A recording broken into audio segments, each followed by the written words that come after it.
Nationally, the GOP has portrayed the city of angels as nothing less than a hellscape.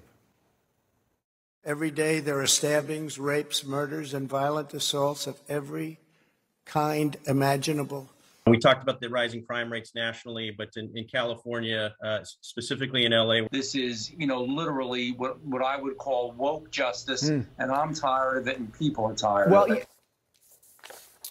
Hyperbolic, alarmist, perhaps, but crime and homelessness are real problems in Los Angeles. Homicide there is up almost 17% from 2 years ago. Robberies are up almost 16%. The number of people experiencing homelessness in Los Angeles also increased in the same period. Congresswoman Karen Bass wants to be the next mayor of Los Angeles. She's a Democrat. She's in the middle of a tight runoff with developer Rick Caruso. And Congresswoman Bass joins us now. Congresswoman, thanks so much for joining us. Why have things gotten worse? Why is crime and homelessness worse in Los Angeles now? Well, let me just tell you, homelessness really exploded a couple of years ago, right before the pandemic and certainly through the pandemic. But you know what? I just can't even imagine what LA would have been like if we did not have the American Rescue Plan. So all of the resources around COVID allowed us to do an experiment that I hope that we keep, which is doing master leasing of motels and hotels where you lease out all of the rooms and you put people who were on the streets in the hotels and motels. We've been able to get thousands of people off the streets, and this needs to be expanded tremendously. What is the percentage of individuals who are on the streets because they were evicted, they lost their jobs, versus those who are battling emotional, psychological, mental issues? Is there any breakdown that we know of? Yeah, there is a breakdown. I think that if you include substance abuse and mental illness, you're talking about 40% of the population. But Jake, one thing that is really sad is there are people in tents who actually work full time. They just can't afford the rent because LA over the last few years has become extremely unaffordable. And in terms of evictions, that was something that was certainly a big issue before the pandemic.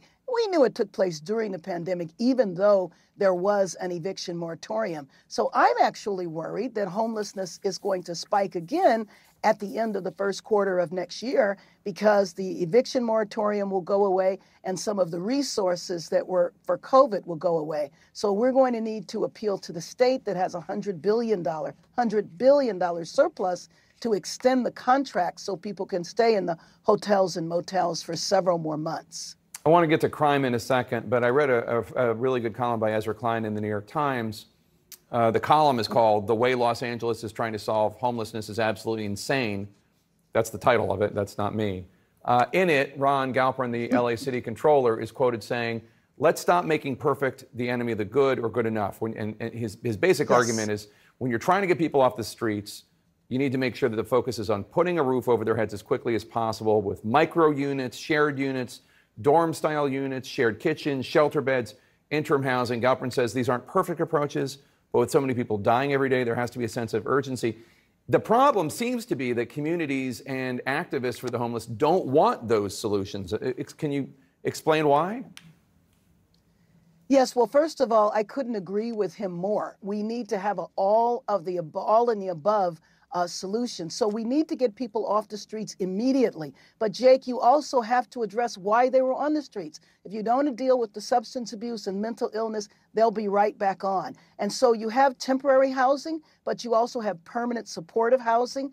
I did a press conference yesterday with carpenters on a vacant lot that is owned by the city. And they can build housing there in the matter of months, and it's significantly cheaper. So there are solutions, but what Galperin was talking about is that when we passed propositions, we loaded everything in, everything that we wanted to see. That's the perfect, and we can't do that anymore. We need to get people off these streets as soon as possible. You know, 3 or 4 of them die on the streets every single day. It is a humanitarian crisis in Los Angeles. So on the crime issue, you and your opponent both have resisted calls to cut the LAPD's nearly $3 billion budget. You've both pushed for more gang intervention workers, sending unarmed professionals to calls involving mentally ill people instead of sending police. You both want to hire hundreds more police officers. So how would you be different?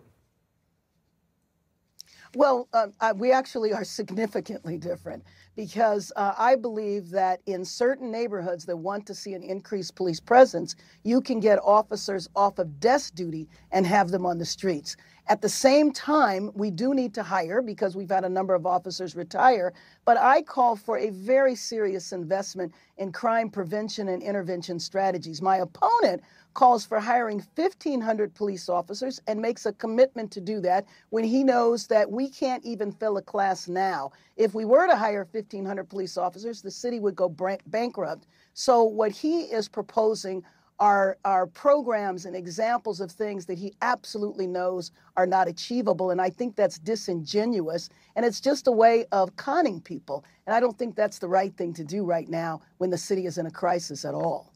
All right, Congresswoman Karen Bass, thank you so much. Good to see you again. And our invitation to Mr. Caruso to talk about these same issues on the same program is being made right now. Please join us. We'd love to have you.